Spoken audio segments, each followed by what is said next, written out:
Okay, welcome to Eid of Shabbat Parashat class. Parashat Ha'azinu, the song that has not yet ended. Ha'azinu, of course, as we've discussed in prior years, is the great song of the ages. The song, the only time that HaKadosh Baruch Hu has ordered, has dictated to us, and to Moshe Rabbeinu, first and foremost, to record the song. He has warned us to take heed, to take the song with seriousness. And he's given Moshe Rabbeinu the script, the exact script of this song, and says, this is the song over the course of Jewish history that you reread, that you remind, that you recite over and over again to Am Yisrael, so that they should understand and know that what I have said was true and always will be true.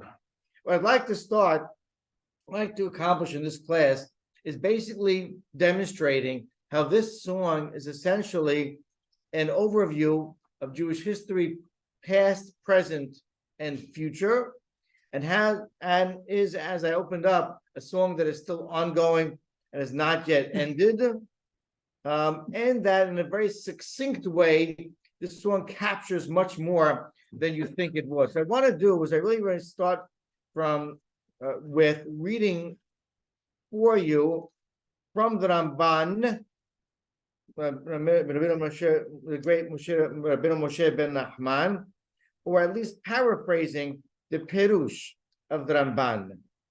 So the Ramban, in the end, this is his commentary all the way at the end of Parashat Ha'azinu. He points out the fact that, and then I'll tell you what Pisukim, and you'll follow along with me as we go. But he points out the fact that this song has really covered everything from the beginning of the history of mankind and Am Yisrael's birth as a nation, and HaKadosh Baruch Hu is embracing them throughout all of the episodes of the Torah. And that, if you fast forward a little bit, he says that, so interesting, in this song, there are no conditions, there are no necessarily warnings, there are not any lessons by Moshe Rabbeinu to Am Yisrael. It's very different than everything else. And the reason is that, according to the Ramban, the way he titles and frames Parashat, the Song of Ha'azinu, is the testimonial contract, Shtar Ha'edut, the testimonial contract. It's just a statement that's being made by HaKadosh Baruch Hu. And he speaks of the fact that the song captures past, present, and future. It captures Olam Hazeh and Olam Haba, as we'll see soon from the Midrash, and it guides us as to the unfolding of our future Geulah, our full redemption. So let us go through, and we're not really going to read too much, but we're going to ride the wave of a flow of historical events, again, captured in a very succinct and brief but efficient way by HaKadosh Baruch Hu and Torah Kedusha, and really covering a vast amount of human and mainly Jewish history. And at a certain point, I will point out where it segues into, from a past recollection into a current and status quo discussion, and then finally we'll segue into a futuristic discussion. So let's go through this in a very smooth, brief, but beautiful way in trying to dissect the insights. So really, this historical discussion begins in Pasuk Zayin, where it's chapter Lamed Bet, Lev, Heart, chapter 34, Perek Lamed Bet, and the historical part of Ha'azinu begins. The song is from the first Pasuk, Pasuk Aleph, Ha'azinu Hashemayim V'Adabera. However, the historical overview begins in Pasuk Zayin and basically continues throughout the rest of the song. And the first Pasuk, Zechor Yemot Olam, really begins with an allusion to the prior to Am Yisrael period of history, where HaKadosh Baruch Hu says, if you reflect back to beginning of man, and you try to find out how HaKadosh Baruch Hu treated the world, Hanhel Alyon Goyim, indeed, he graciously gifted the world to the rest of the nations. He separated and bordered different geographical locations and countries for each nation. But find out if at any certain point there was a particular nation that was designated and chosen. The answer is not until he orchestrated his division and his designation of the nations of the world, the Mispar B'nai Israel. And then he tells us the reason, Ki Helek Adonai Amo. Indeed, I chose them. When I chose them, based on their forefathers, Yaakov here is mentioned, eventually I gave them a track of nationhood that went through an early period of redemption. I found them, so to speak, in the desert, meaning I guarded them through. I embraced them, I guarded them. I gave them miraculous existence, supernatural existence in the desert. Pasuk Yud Aleph likens Hashem to the great eagle that watches his children by putting them on top of his back and flew them through. Adonai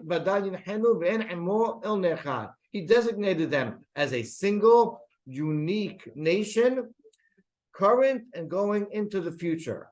And it then alludes to the entrance and the transition from the desert and the redemption and entrance into Eretz Yisrael.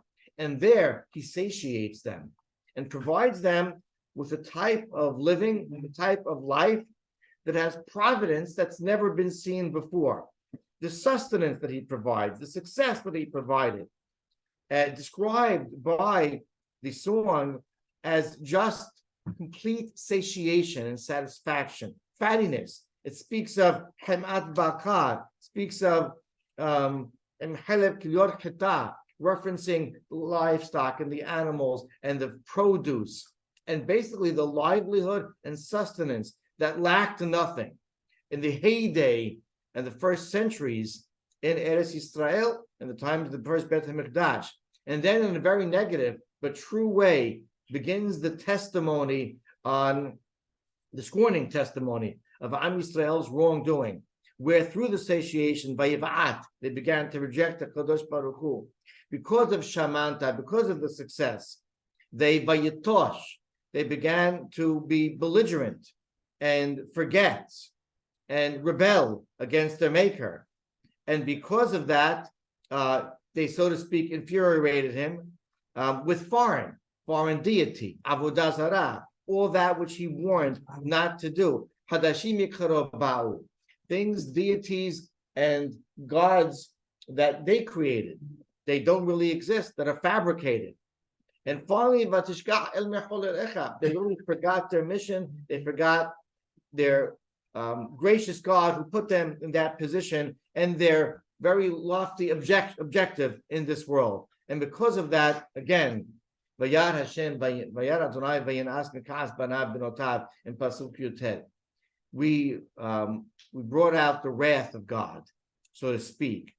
And HaKadosh Baruch Hu at that point decided, as is printed in our Torah Kedoshah, Parashat Vayelech, just last Parashat that we read, Astir Afanai Mehem.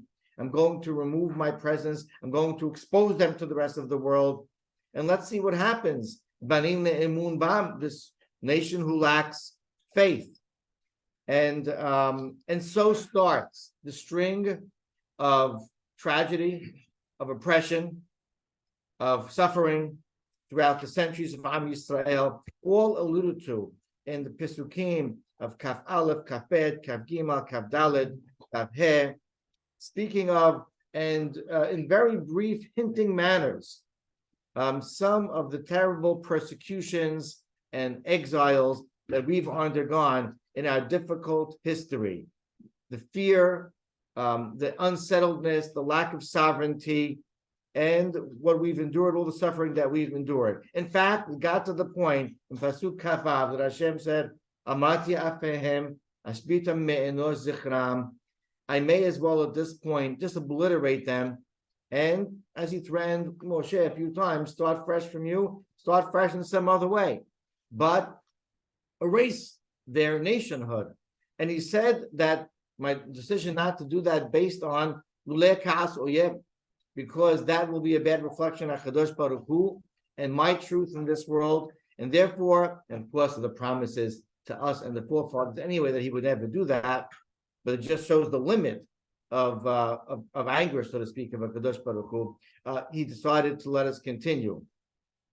And at this point in time, it's around Pasuk Kafhet and Kaftet, when he brings up the enemies, is when we start to transition, and this is more, this song, from a mode regarding past events of history, Avar, to what you can call current and status quo, almost a freezing of time, you can say, where there is a status of Hashem's relationship, or lack thereof, to the rest of the nations, and their rigid stubbornness and not changing their ways. Because once he mentions, just because I don't want to look bad amongst the nations, I can obliterate my nation. Think about it, he says, from Pasuk Kaf Het, moving forward. He said, En bahem tibuna, the nations of the world, how blind.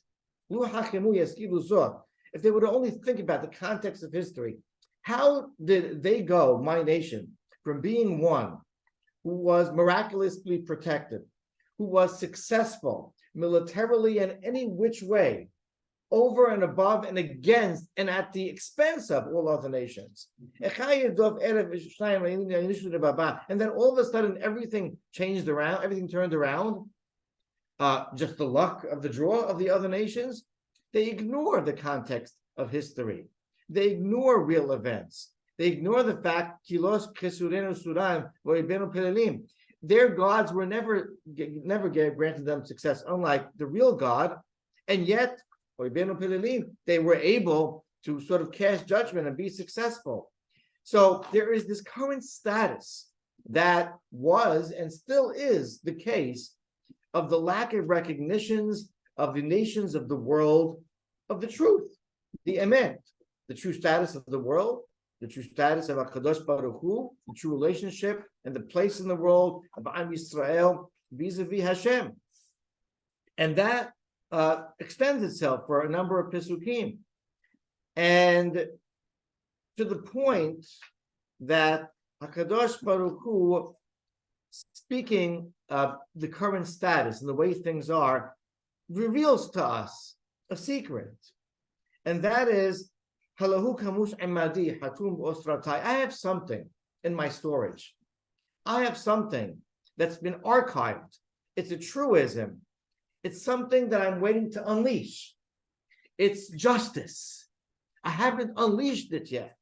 But make no mistake about it, Pasuk Lamed He saying, there will come a time of reckoning. There will come a time that I will take revenge. Ki karov yom edam. Their day, the day of reckoning, is closer than you think, much closer than they think. They sit back pretty in their arrogance, in their lack of recognition. And, let's be honest, over the course of, the last handful of centuries, even millennia, there have been a significant amount of goyim who recognize God, the entire Islamic movement, and, consider to a huge in a huge way Christianity, but a huge percent of the world has not, and even those who have recognized him in a warped manner, and not in a true, an altruistic way, and certainly not one that recognizes God's choice of his designated nation. And therefore, and of course, all the evil perpetrated by even the peoples of earth who have recognized God, so to speak, certainly not the ways of God. And therefore, for all their evil, for all their wickedness to my nation, for all their lack of recognition of me, I say it's coming soon. I'm going to take revenge. I'm going to avenge the name and the existence of my nation and all of their suffering. Interesting, in Pasuk Lamed Vav, I sometimes think, when will this happen? When it is seen that the nation of the hand of the nations is so overpowering to the point that we will feel so downtrodden, efes, like nothing.